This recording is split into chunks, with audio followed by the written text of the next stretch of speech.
नमस्कार, desert storm से मैं विमल शर्मा। आज अंतर्राष्ट्रीय बालिका दिवस है। इस अंतर्राष्ट्रीय बालिका दिवस पर हम देश की उन समस्त होनहार बालिकाओं को बधाई देते हैं और उनके उज्जवल भविष्य की कामना करते हैं। आज हमारे बीच में अंतर्राष्ट्रीय बालिका दिवस के अवसर पर जैसलमेर ज़िले की हमारी एक होनहार बालिका है, जिन्होंने हाल ही में सीनियर सेकेंडरी परीक्षा में जैसलमेर ज़िले में प्रथम स्थान प्राप्त किया था और जैसलमेर का नाम उन्होंने रोशन किया था। आज बालिका दिवस पर वो हमारे डेजर्ट स्टॉर्म स्टूडियो में आई है। हम उनका बहुत बहुत स्वागत करते हैं। बहुत बहुत स्वागत है आपका हमारे डेजर्ट स्टॉर्म चैनल में। आप हमारे चैनल में पधारी। बालिका दिवस पर आपको बहुत बहुत शुभकामनाएं, बहुत बहुत आशीर्वाद।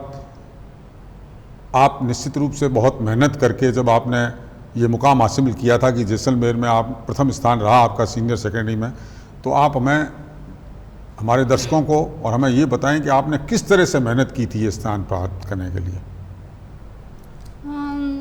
मेहनत का बताऊं तो मेरे लिए सबसे पहले तो मैं टॉप नहीं करना चाहती थी। मुझे ये नहीं पता था कि मैं टॉप करूंगी। सबसे पहले तो मैंने एक आम स्टूडेंट की तरह मेहनत की, जैसा कि हर कोई करता है, लेकिन बाद में धीरे धीरे मेहनत रंग लाई। और सच कहूँ तो मेरे खुद के लिए एक चौंकाने वाली खबर थी कि मैंने टॉप किया है। जब आपको पता लगा कि आप ज़िले में प्रथम आई हैं तो आपको कैसा लगा था? लगा तो बहुत अच्छा था। सबसे पहले तो इस बात की खुशी हुई थी कि मैं जहाँ से बिलोंग करती हूँ उस गांव में मैं शायद पहली हूँ जिसने टॉप किया है। और ये परसेंटेज मेरे स्कूल के भी शायद पहले परसेंटेज थे जो इतने आगे बढ़े। तो सबसे पहले तो आपके गुरुजी, आपके माँ बाप, आपके गांव वाले, आपके परिवार आप पर प्राउड फील करे, इससे अच्छा क्या हो सकता है। मगर आपने ये मुकाम हासिल किया, पढ़ाई किस तरह से की? आपने ट्यूशन ली, कोई क्लास ज्वाइन की, या किस माध्यम से आपने पढ़ा और ये स्थान पाया? क्लास वही स्कूल की थी। मैंने मतलब ट्यूशन नहीं ली, क्योंकि मुझे नहीं लगता आर्ट्स में किसी को ट्यूशन की ज़रूरत पड़ती है। और बात रही क्लासेस की, तो मैंने एक्स्ट्रा क्लासेस ली नहीं।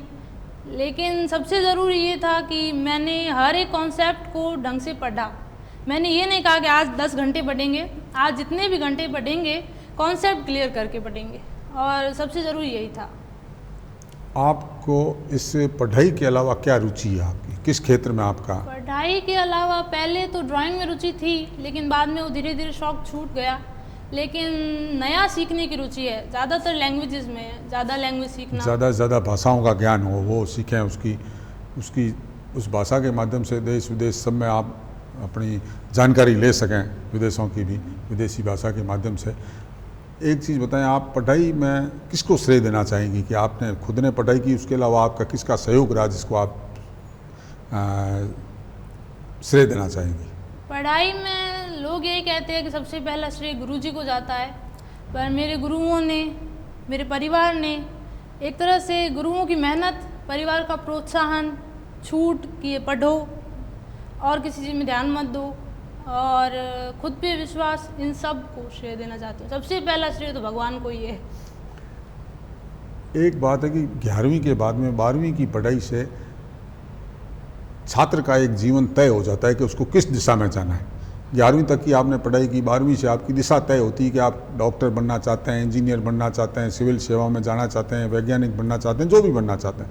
तो अब जब आपने ये परीक्षा पास कर ली है तो अब आप किस क्षेत्र में जाना चाहेंगी?